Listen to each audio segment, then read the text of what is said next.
नमस्कार, मैं हूं पार्थ और आज मैं आपको लेकर के आया हूं गुलाब बाड़ी। जी हाँ, गुलाब बाड़ी जिसे कभी अवध की शान कहा जाता था या कहा जाता था कि जो राजधानी फैजाबाद में थी। जी हाँ, राजधानी फैजाबाद, क्योंकि ये वर्तमान फैजाबाद में है और अयोध्या कैंट रेलवे स्टेशन जो है यहाँ से 3 से 4 किलोमीटर है। लेकिन ये फैजाबाद ये कभी अवध की राजधानी हुआ करती थी और इसे राजधानी या यूँ कहें तो फैजाबाद बसाने का श्रेय जो था तो शहादत अली खान को था। शहादत अली खान अवध के पहले नवाब थे जो 1722 में अवध के पहले नवाब के तौर पर बने। आखिर बात करें कि गुलाब बाड़ी क्यों प्रसिद्ध है, तो गुलाब बाड़ी शुजाउद्दौला का की एक कब्र है। जी हाँ, शुजाउद्दौला ने मरने से पहले अपनी जो कब्र थी वो बनवा दी थी, तो गुलाब बाड़ी शुजाउद्दौला की कब्र के लिए ही प्रसिद्ध तौर पे मानी जाती है।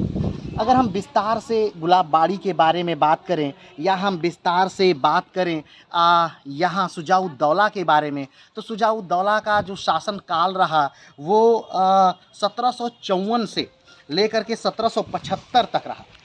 और ये वो दौर था जब अंग्रेज़ों का प्रभाव भारत में बहुत तेज़ी से बढ़ रहा था। जी हाँ, आपको याद होगा कि 1757 में प्लासी का युद्ध होता है और बंगाल के उस प्लासी के युद्ध ने पूरे भारत की रूपरेखा बदल दी, क्योंकि जो शासन सत्ता थी वो बंगाल के नवाब से हट करके अब अंग्रेज़ों के पैरों तले आ गई। 1757 में शासन सत्ता जो थी वो अंग्रेज़ों के हाथ में आने के बाद अब अवध पर भी कहीं न कहीं प्रकोप बढ़ता रहा, क्योंकि बंगाल के नवाब बारी बारी बदलते रहे और बंगाल की जो शासन व्यवस्था थी वो लगभग ढह गई। बंगाल के नवाब ने अंग्रेज़ों से युद्ध लिया और भाग करके कहीं न कहीं वो शुजाउद्दौला के शरण में आए और उन्होंने शुजाउद्दौला से सहायता मांगी। अगर देखा जाए तो उस समय शाह आलम द्वितीय दिल्ली के बादशाह हुआ करते थे और अवध के नवाब शुजाउद्दौला हुआ करते थे और उस समय बंगाल के नवाब मीर कासिम हुआ करते थे और इन तीनों की संयुक्त सेना ने मिलकर के बक्सर का युद्ध लड़ा 1764 में। 1764 के बक्सर के युद्ध में जो कि संयुक्त सेनाओं द्वारा लड़ा गया था, इसमें हार होती है शुजाउद्दौला की और इसके बाद 1765 में क्लाइव के द्वारा एक संधि पत्र पर हस्ताक्षर कराया गया। इस संधि पत्र के हस्ताक्षर में, जिसे इलाहाबाद की संधि के तौर पर या संधि के नाम से जाना जाता है, इलाहाबाद की संधि के नाम से जाना जाता है, इसमें शुजाउद्दौला और उनसे जुड़े सारे लोगों को बहुत ही हानि उठानी पड़ी। ख़ास तौर पर शुजाउद्दौला को कहा जाता है कि शुजाउद्दौला को लगभग 50 करोड़ रुपए देने पड़े थे इलाहाबाद की संधि के द्वारा। आप देख सकते हैं कि इसमें जो मुगलिया सल्तनत के चार बाग शैली का इसमें आपको भरपूर नज़ारा देखने को मिलता है, चारों तरफ से घिरा हुआ। ये बहुत बेहतरीन अपने ज़माने की एक वास्तुकला था।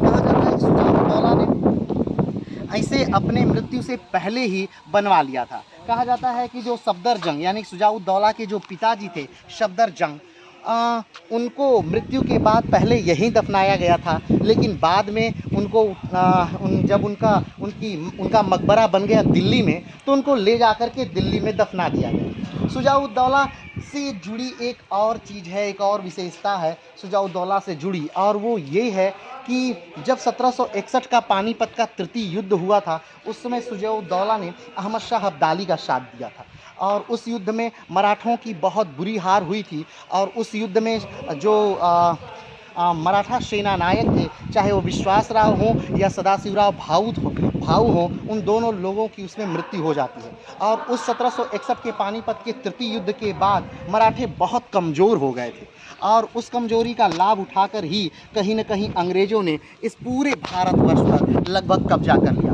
क्योंकि अहमद शाह अब्दाली उस युद्ध के बाद वापस लौट गया और पूरा भारत का जो उत्तरी क्षेत्र था वो खाली रह गया।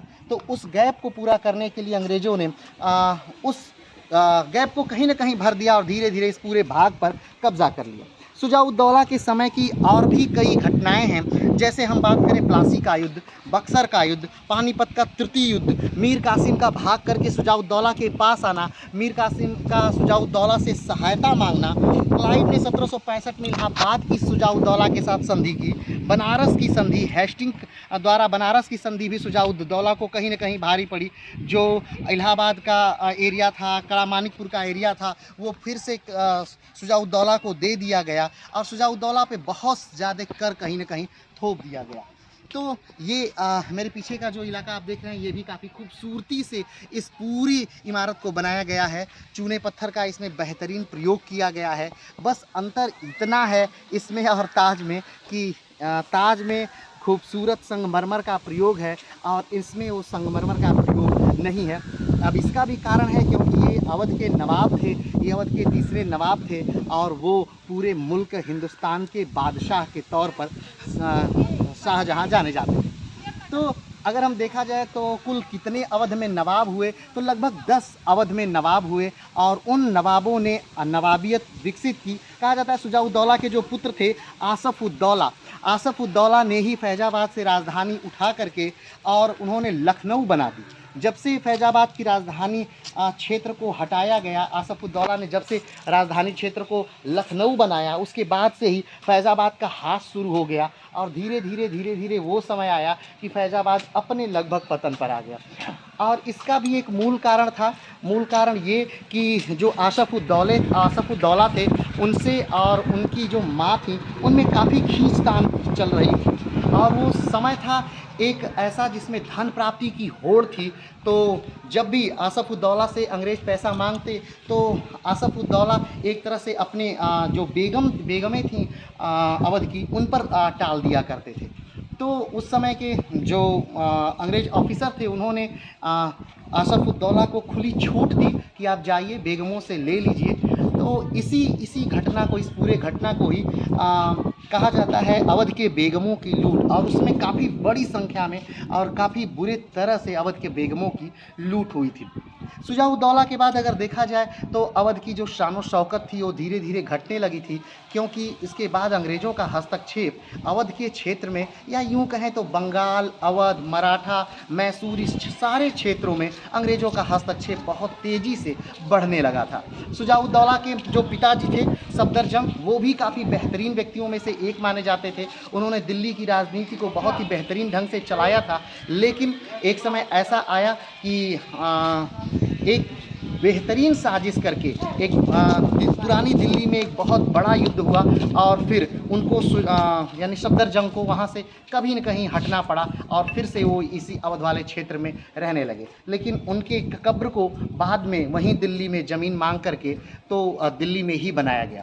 सफदरजंग के नाम से सफदरजंग हॉस्पिटल भी हैं और बहुत सारे रोड और वहाँ आवासों के नाम सफदरजंग से नाम से भी हैं।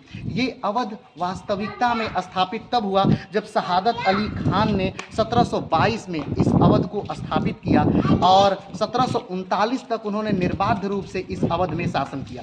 अवध का क्षेत्र कोई छोटा क्षेत्र नहीं हुआ करता था उस समय। अवध का क्षेत्र यानी गोंडा का क्षेत्र, बहराइच का क्षेत्र, लखनऊ का क्षेत्र, बलरामपुर का क्षेत्र, गोरखपुर का क्षेत्र, ये पूरे क्षेत्र मिला करके एक बहुत बड़ा लंबा चौड़ा अवध हुआ करता था। और अवध जब शहादत अली खान को मिला था तो उस समय इसमें बड़ी अराजकता थी, लेकिन शहादत अली खान ने सहायता की थी शाह आलम द्वितीय की सैयद बंधुओं से सत्ता पाने में। तो उसके एवज में उन्हें कहीं न कहीं अवध का नवाब बनाया गया और दिल्ली का उन्हें वज़ीर भी नियुक्त किया गया था और उन्होंने एक बहुत बेहतरीन ढंग से यहाँ के लोगों को कंट्रोल किया। और ये अपने आप में एक पहला मकबरा है जिसके सामने आप देख सकते हैं ये अशोक स्तंभ है, जिसका यहाँ पर जो निर्माण था वो लगभग 1956 में यानी आज़ादी के उपरांत कराया था। और इसका कारण ये था कि यहाँ पर जो लगान व्यवस्था थी वो इतनी बेहतरीन ढंग से स्थापित हुई थी और लोगों ने इतना भरपूर सहयोग दिया था कि बहुत बेहतरीन काफ़ी ज़्यादा यहाँ से रेवेन्यू सरकार को प्राप्त हुआ था और उसके बाद से ही वो स्थापित किया गया था। तो मुगलिया सल्तनत की चार बाग शैली का भरपूर उदाहरण है यहाँ पर इस गुलाब बाड़ी में। गुलाब बाड़ी जिसका अर्थ, बाड़ी का अर्थ ही होता है बगीचा, गुलाब बाड़ी यानी गुलाबों का बगीचा। तो यहाँ पर फिर से शुजा-उद-दौला आज भी कहीं न कहीं किसी न किसी रूप में उपस्थित हैं और मुगलिया सल्तनत के दौर की या फिर यूँ कहें तो अवध के दौर की एक शानदार याद आज भी यहाँ सजोए हुए है। तो आज के लिए इतना ही, फिर मिलते हैं एक नए वीडियो के साथ, एक नए स्थान के साथ। तब तक के लिए नमस्कार, जय हिंद।